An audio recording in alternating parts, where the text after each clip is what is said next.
Greetings, Wanderer. It is my pleasure to introduce you to a unique tour. One that won't take you to impressive landmarks or famous battle sites, but through a typical Athenian home. My name is Aspasia. Though I am not originally from Athens, I have climbed to the top of its social ladder using my wit and intellect. I've even earned the love of Pericles, one of the most powerful men in the city. The mind truly is a beautiful thing. If Olympus is Zeus's sanctuary, then my house is my own. It is a place where I can shelter myself from the noise and stress of city life. For an outgoing people like the Greeks, the house was a refuge of privacy. Inside, they could escape from the constant demands of civic life to enjoy the simple pleasures of family life. Look for me when you are done, and we can discuss the things you've seen. Farewell for now.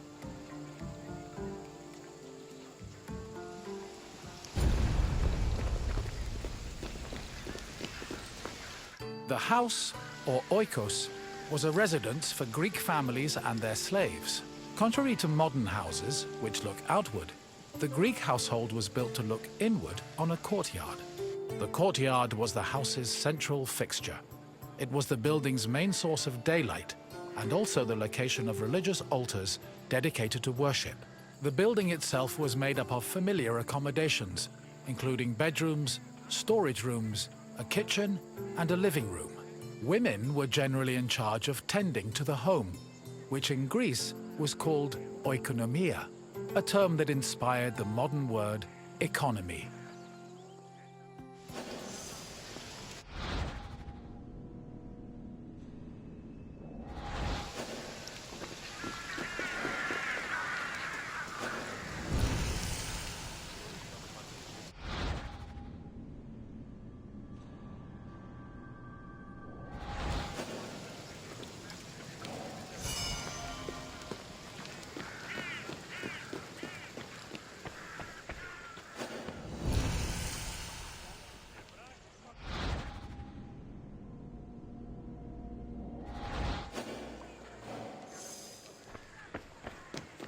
A pasta was a corridor that connected a house's courtyard to its residential section. Archaeological evidence from the city of Olynthos reveals that pastas were added to Greek home design in the 5th century BCE.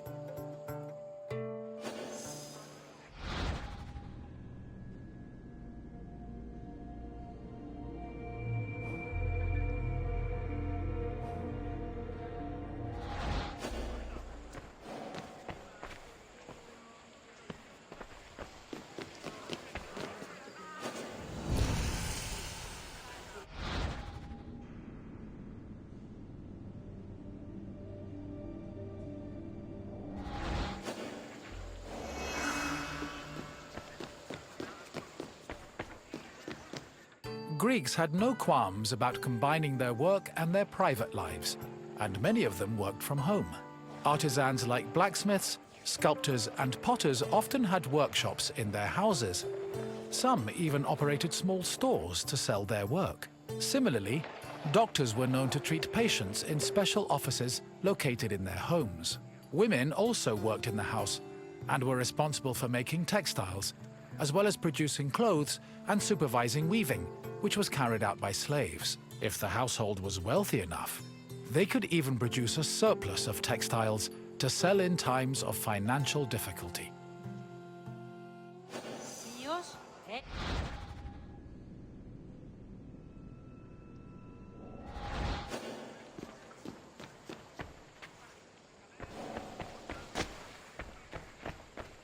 The inner courtyard was the nexus of the house.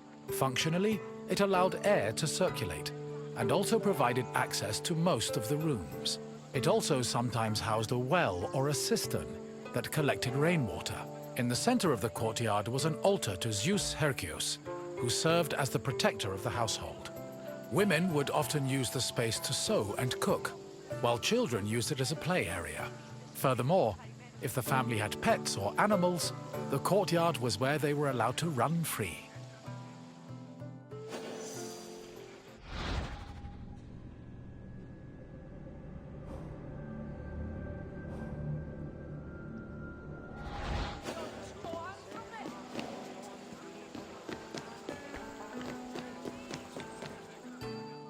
The bathroom was located in the back of the house. Much like today, it was used for cleaning and washing, although the Greeks used chamber pots instead of toilets. Most bathrooms had a luterion that could be filled with water for washing. Mirrors, razors, strigils, and sponges could also be found in the bathroom, along with small vases called arebaloi, which were usually filled with perfume or oil.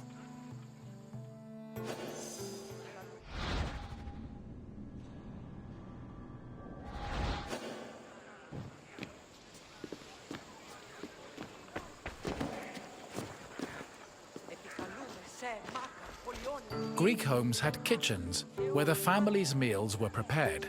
The Greeks did not often eat meat, except during special occasions like banquets or after sacrifices. They had mainly a grain-based diet, eating staples such as bread, porridge, or a barley cake called maza.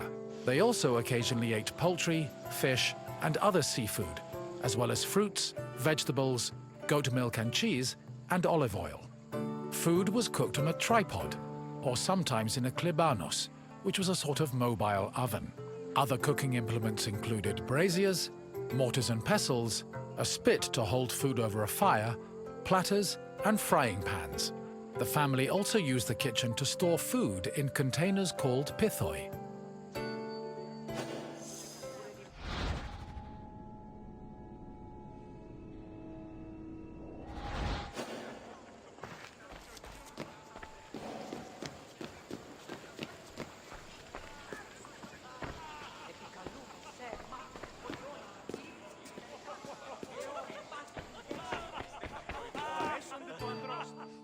Symposia were major social institutions in Greece. They were drinking parties held exclusively for men. The party took place in the men's section of the house, the andron, where residents and guests reclined on special couches called klinai. Food was served on low tables set in front of the couches, while wine was placed in a crater in the center of the room. During a symposium, men drank, sang, had philosophical discussions, and played games like kotobos. Musicians, dancers, and even courtesans were often welcomed to attend as well. However, wives and daughters were always excluded.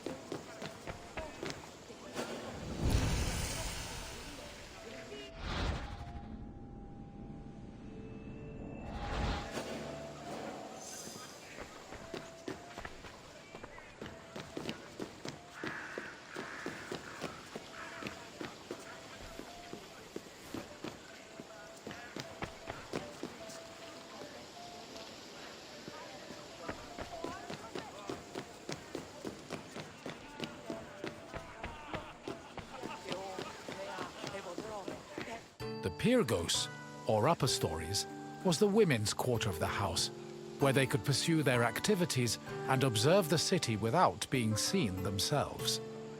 The rooftops were also used in a special rite called the Adonia, a private celebration held in honor of Adonis, which was reserved for women. At the beginning of spring, women filled terracotta pots with soil and lettuce seeds, then climbed a ladder to place the pots on the rooftop. These pots served as the women's very own Gardens of Adonis.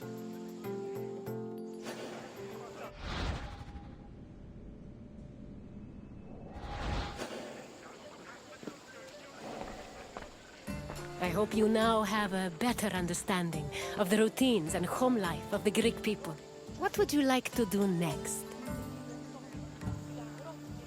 As you wish. Come with me.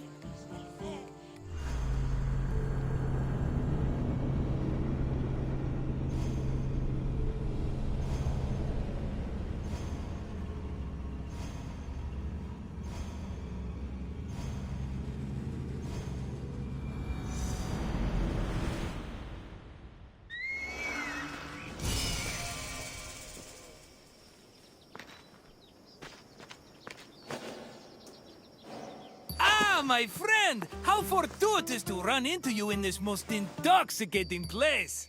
I'd offer you a drink, but for some reason the workers won't let me borrow any of their wine. Cheapskates.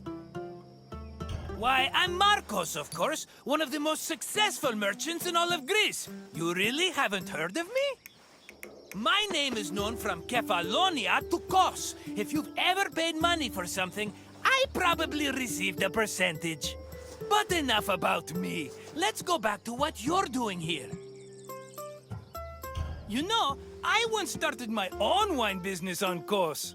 It hit a bit of a snag when my investors, three brothers calling themselves the Cerberos, suddenly lost faith in me. But after they had a tragic run-in with a bloodthirsty Misthios, I was able to land on my feet. From then on, the streets of Kos overflowed with wine, and my purse overflowed with drachmi. Very sad about the Cerberus, though. Couldn't have happened to nicer people. As you can probably tell by all the grapes, this is one of Greece's many vineyards. Wine was an essential part of Greek culture, and this tour will take you through how it was made. In addition to being delicious, not to mention lucrative, wine was an important part of Greek economy. I promise I'll meet you at the end of your visit, my friend. See you soon!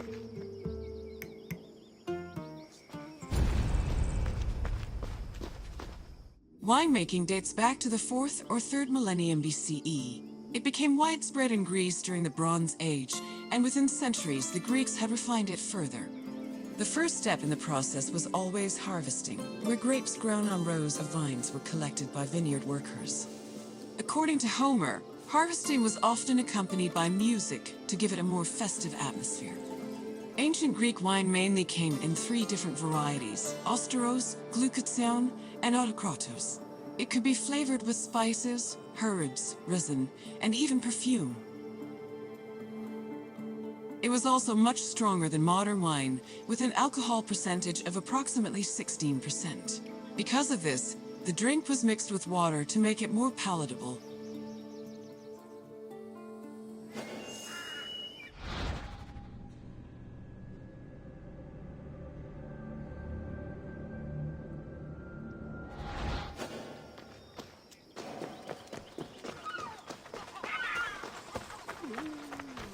Grapes were dried to maximize the wine's sweetness and prevent it from turning into vinegar.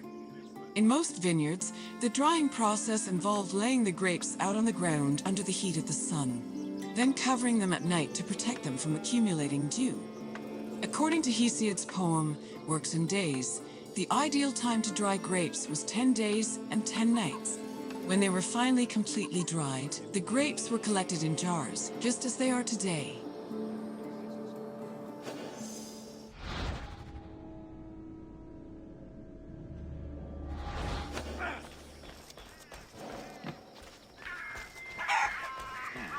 The Greeks had many methods for crushing the harvested grapes. The most common technique was to use a lenos, a large treading vat where workers stomped on grapes with their feet. Alternatively, the Greeks sometimes crushed the grapes by hand using a strainer, mashed them with a mortar and pestle, or squeezed them using a tool called a sack press.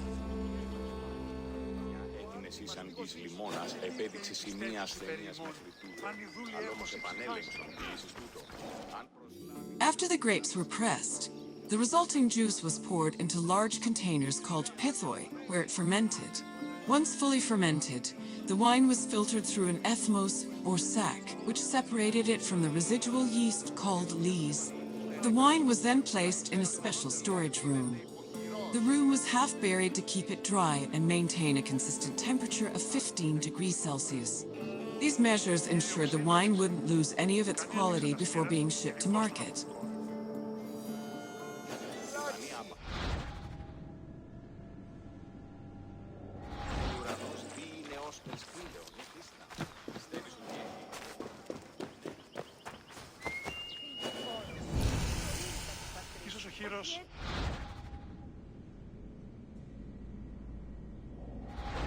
Άκουε του εαυτού σου, πληρολογείς φύ, διδούν οι συγκυκλούσιοι μηνολούθε, ηλίθιε.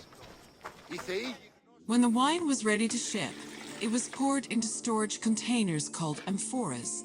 These were smaller than pithoi, which made them easier to ship and display in crowded marketplaces. However, that doesn't mean transporting wine was always a safe endeavor. Sometimes ships carrying amphoras as cargo would be wrecked before making it to their destination, losing hundreds of bottles of wine to the sea. Τα ημέτερα...